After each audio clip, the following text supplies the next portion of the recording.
সাতটা ঘোড়ার লাগাম হাতে অপ্রভেদী রথ, 10 দিগন্ত আধার চিরে খুঁজবে আলোর পথ।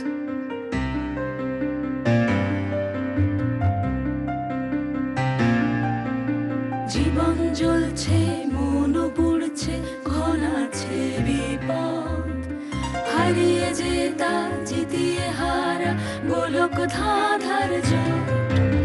তবুও স্বপ্ন সত্যি করতে নিজের কাছে সৎ, সে ভিতর বাইরে জিতে নেবে অধিকারের মত।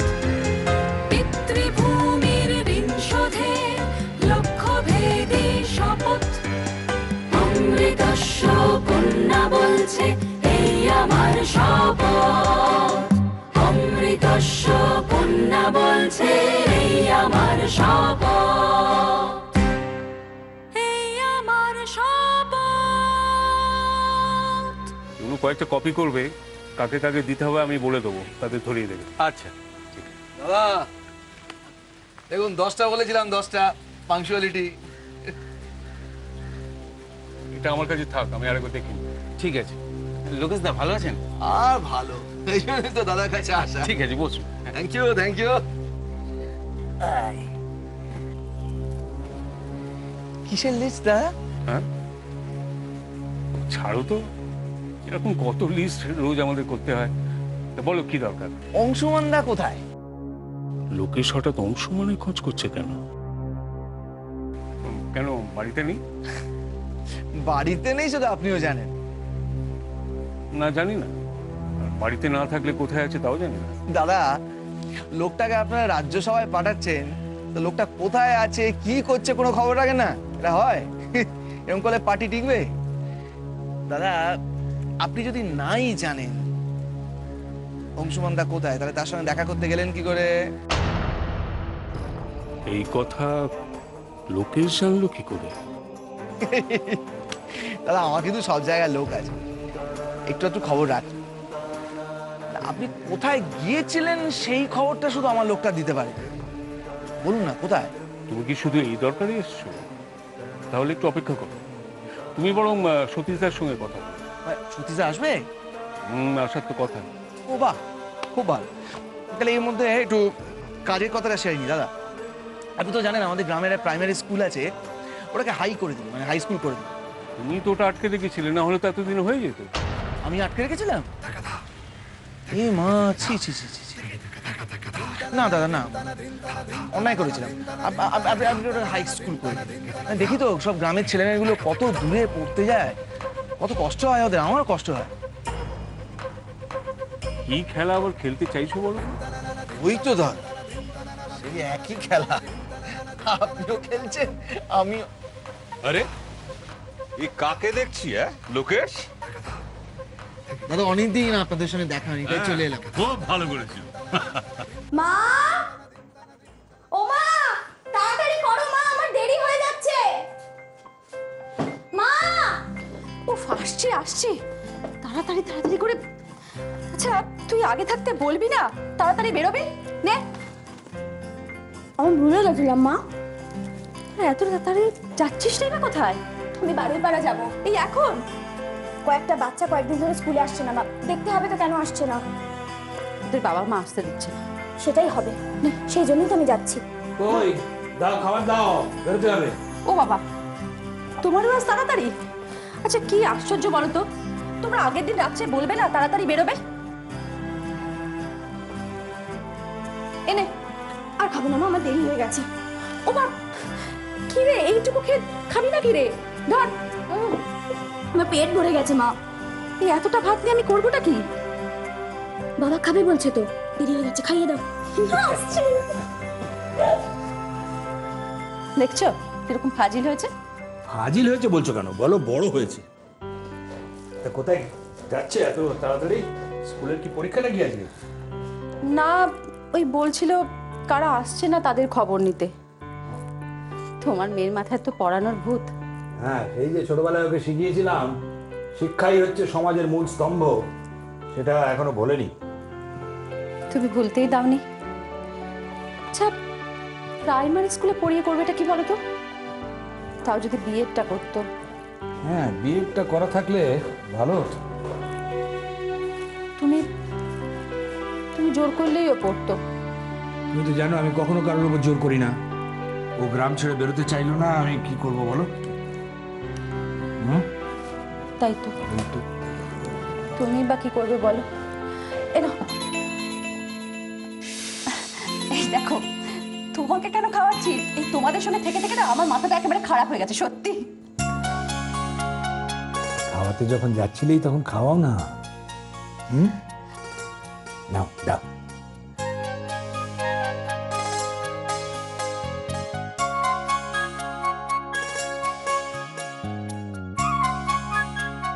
হঠাৎ তুমি আজকে? কিছু না দাদা, আপনাদের খোঁজ খবর নিতে চলে এলাম যে ভালো আছেন তো? হ্যাঁ হ্যাঁ ভালো আছি। অংশুমানদা ভালো আছেন? হ্যাঁ ভালো আছে। সে এখন তার বাগান বাড়িতে বেগুন চাষ করছে। ও, অংশুমানদাকে এখনো রাজি করানো গেল না, না?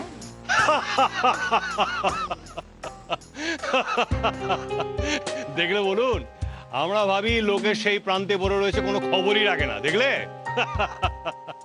আচ্ছা লোকেশ, তুমি তো সব পারো, তুমি একবার দেখো না, চেষ্টা করো। এই দাদা চুনোপুটি মানুষ, পারবো? বলছেন যখন যাই একবার হ্যাঁ ঘুরেই আসি অংশুমানদার বাগান বাড়িতে।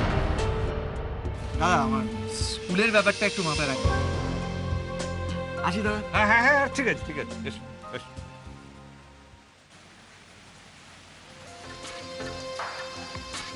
ওকে অংশুমানের ঠিকানাটা না বললেই পারতাম। ওতে কি আছে? অংশুমান তো আর লুকিয়ে বা পালিয়ে নেই, যে কোনো লোকের কাছে দেখা করতে যেতেই পারে। তাও না, কিন্তু অংশুমান চাইছিল না যে অনেক লোক ওখানে যাতায়াত করবে। দেখেছে মন দিয়ে ফস করে বেরিয়ে গেল। তা কিন্তু ভেবো না, আমি অংশুমানের সঙ্গে একবার কথা বলে নেবো। কিন্তু ওই লোকেশ কি বলছিল ওই স্কুলের ব্যাপারে?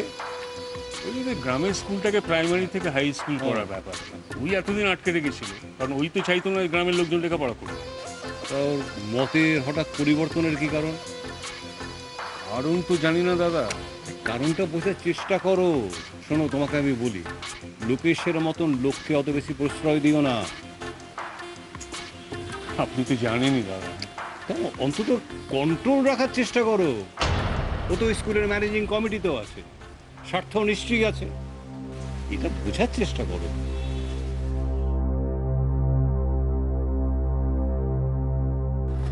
আচ্ছা, শুধুমাত্র তোমাদের জন্য কিন্তু আমাকে এতটা পথ হেঁটে হেঁটে আসতে হলো। সেদিন কত করে বোঝালাম তোমাদের, তারপরেও দেখেছো বাচ্চাগুলো যখন আমার সাথে স্কুলে যাচ্ছিল তখন কত খুশি ছিল ওরা। কি হবে বলো? এই তো 4 ক্লাস অবধি পড়বে, তারপর সেই তো কাজ করেই খেতে হবে। কেন? আমাদের গ্রামে হাই স্কুল আছে না? আছে তো। সে কত দূরে, গ্রামের কেউ কি যায় সেই স্কুলে পড়তে? আমি তো যেতাম, আমি তো ওখান থেকেই পড়াশোনা করেছি। আচ্ছা তোমরা সুমিতকে তো চেনো, ও তো ওখান থেকেই ডাক্তার হলো। তবে সে কপাল কি আর আমাদের আছে বর্ণা দিদি? তোমরা নিজেদের কপাল নিজেরাই বুঝে গেছো। তা বেশ ভালো করেছো, নিজেদেরটা বোঝো, ওদেরটা ওদের বুঝতে দাও।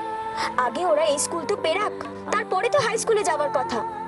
আর তার মধ্যে দেখবে আমাদের স্কুলই হাই স্কুল হয়ে গেছে। ঠিক আছে, যাবে। যাবে মানে?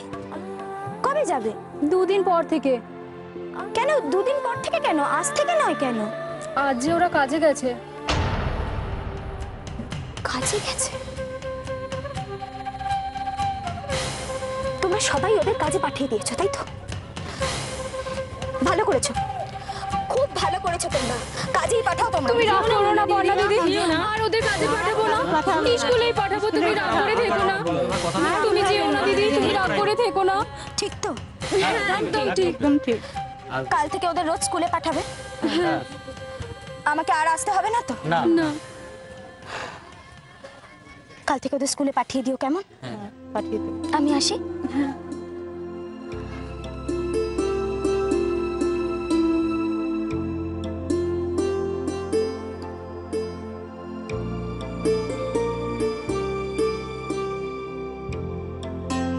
আচ্ছা শোনো, তোমরা তো বলে তোমাদের চাষের জমি আছে, তাহলে এখানে এসে কাজ করছো কেন? বাবু, না কাজ করলে খাবো কি? কেন চাষ করে সংসার চলে না? কোথায় আর চলে? আমি তো চাষের সাথে আরো অনেক কাজ করি, পুজোর সময় ঢাকও বাজাই। আর এদের যে দেখছেন, এরা তো বছরে দুবার মেলায় দোকানও দেয়, তবু বছরে আমরা কতদিন আধ পেটা খেয়ে থাকি তা গুণে বলতে পারবো না। কেন, ফসল কি ভালো হচ্ছে না? যতটা ফসল হয় ততটা ফসল কি আর তুলতে পারি? কেন পারো না কেন? ও সমস্যা আপনি বুঝবেন না। না না, আমি তো বুঝি না, বুঝতে চাইছি তো, আমাকে বোঝাও। আরে এই ফসলের অর্ধেকের বেশি মহাজনের কাছে চলে যায়। মহাজনের কাছে কেন? জমি তো তোমার। আমার জমি হলে কি হবে? বীজ যে দিচ্ছে, চাষ করার জন্য টাকা যে ধার দিয়েছে, সেই তো আমাদের মহাজন, আর তারই তো অধিকার আগে। আর এটাই আমাদের গ্রামের আইন। ও, আর তা থেকে যতটুকু বেঁচে থাকে তা আর কতটুকু? আচ্ছা, কি করলে তোমাদের লাভ হতে পারে? সে আমরা কি করে বলবো? আমরা খালি এটুকু বলতে পারি, চাষের খরচ কমলে আমাদের লাভ হতে পারে, কিন্তু চাষের খরচ কিভাবে কমবে সে তো বলতে পারবো না। আচ্ছা, গ্রামের আইন মহাজনী আইন, এই আইন তো কেউ বানিয়ে দেয়নি, তবু এরা এই আইনেই চলছে। টাকা যার, জোর তার, জোর যার, ফসল তার। এদের ভালো কি এদের থেকে দূরে বসে করা সম্ভব? বাবু, বাবু, হুম, আমরা তাহলে এখন আসি? হ্যাঁ এসো, কালকে সময় মতো চলে এসো। ঠিক আছে বাবু, এই সব জিনিসপত্র গোছা, চল আস্তে আস্তে সব ঠিকঠাক কর। কোনো আইনে কি এই মহাজনদের আটকানো যাবে, নাকি ওরা আটকাতে দেবে আমাকে? দেবে না। শেকড় যে অনেক গভীরে, শেকড় ওপড়াতে আমাকে কিছুতেই দেবে না।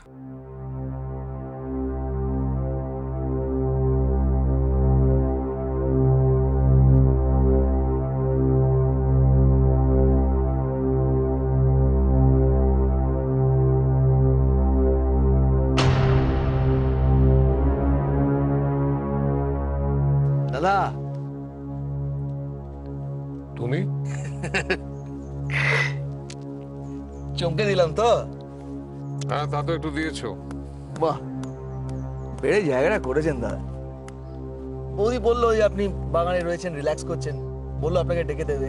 না থাক দাদা, রিল্যাক্স করছে, করুক, আমি যতক্ষণ বসি চা পা খাই। মাধবী তোমাকে চা করে দিল? কে করে দিল জানি না, তা বৌদি দিল। তা তুমি হঠাৎ এখানে? আসলে দাদা, কলকাতা এলে তো আমি আপনার সঙ্গে সবসময় দেখা করি, তা এবার কলকাতায় গিয়ে শুনলাম যে আপনি এখানে চলে এসেছেন, তাই। কার কাছে শুনলে যে আমি এখানে? ভুলে গেছি কার সামনে বসে আছি। বেফাস কিছু তো বলা যাবে না দাদা, বললে একদম জেরায় জেরায় জেরবার হয়ে যাবো। কার কাছ থেকে জানতে পেরেছি বলে আপনার মনে হয়? দেখো, তোমার কার্যকলাপ সম্পর্কে আমার একটা ধারণা আছে ঠিকই, তবে খুব স্পষ্ট ধারণা নেই। এরপরে আমি যে প্রশ্নটা করবো তার থেকে আপনি ধরতে পেরে যাবেন আমি কার থেকে জানলাম। কেন রাজি হচ্ছেন না দাদা? তোমাকে ওরা এখানে আমাকে রাজি করাতে পাঠিয়েছেন? না, হ্যাঁ, আসলে ওরা তো জানে আপনার সঙ্গে আমার সম্পর্কটা কিরকম, মানে এটা দাদা ভাইয়ের মতো আর কি। তুমি এখানে আমাকে নিশ্চয়ই রাজি করাতে আসো, অন্য কারণ আছে।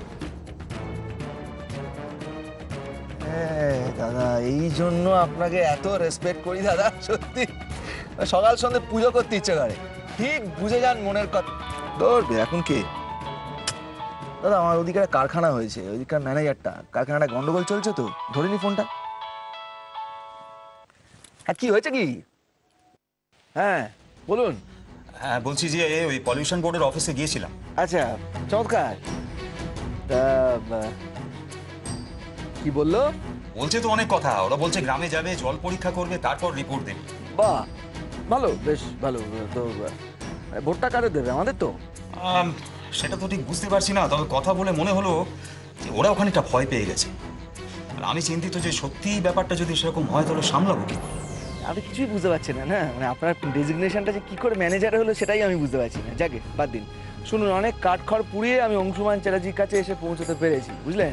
পেয়েছেন? আর এই তো আমার সামনে বসে আছে।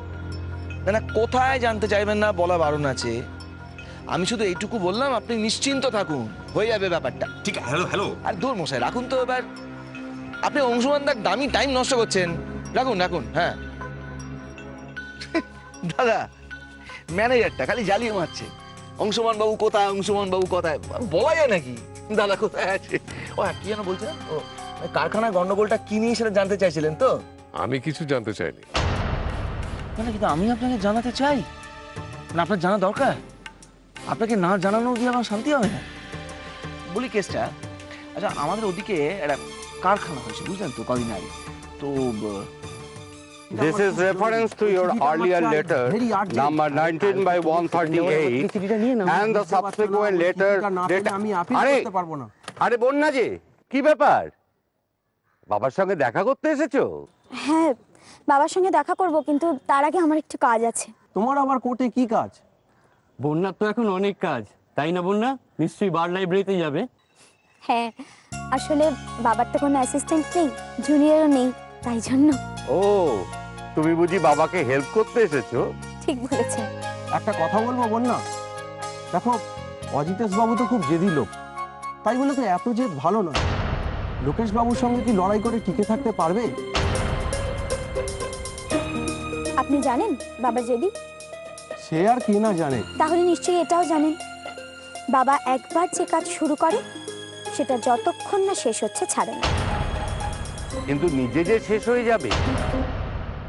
অজিতেশ দাকে বললেই যেন শুনবে। লোকেশ বাবু এর পেছনে, ও কিন্তু সহজে ছাড়বে না। আমার বাবাও কি ছাড়ার পাত্র? আপনার কি মনে হয়?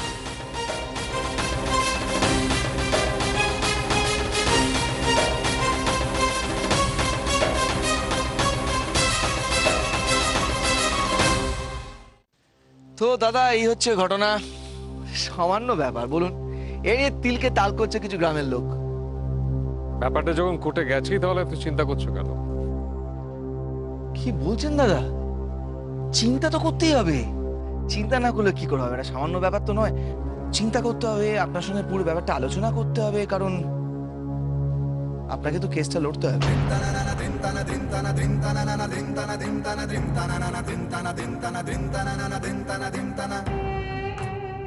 না দাদা, এভাবে তাকাবেন না দাদা, কোনো ওজোর আপত্তি শুনছি না, লড়তে আপনাকে হবেই দাদা। 27 তারিখ ডেট লিখে রাখবেন, অন্য সব কাজ ক্যান্সেল। আমি ক্রিমিনাল লয়ার, এই ধরনের কেস আমি করি না। এবার এক কাজ করো, আমি দীপকে বলে দিচ্ছি, তুমি ওর সঙ্গে কথা বলো, ও ব্যবস্থা করে দেবে। আপনার দীপ তো না করে দিয়েছে দাদা।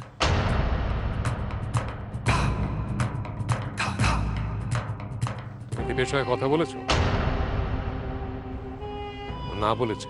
সেই জন্যই তো আপনার কাছে আসা দাদা। আমি জানি আপনি ক্রিমিনাল লয়ার, এটা না জানার কি আছে, কিন্তু যদি আপনি এই কেসটা একটু যদি কেন দেখতে আপনাকে হবেই,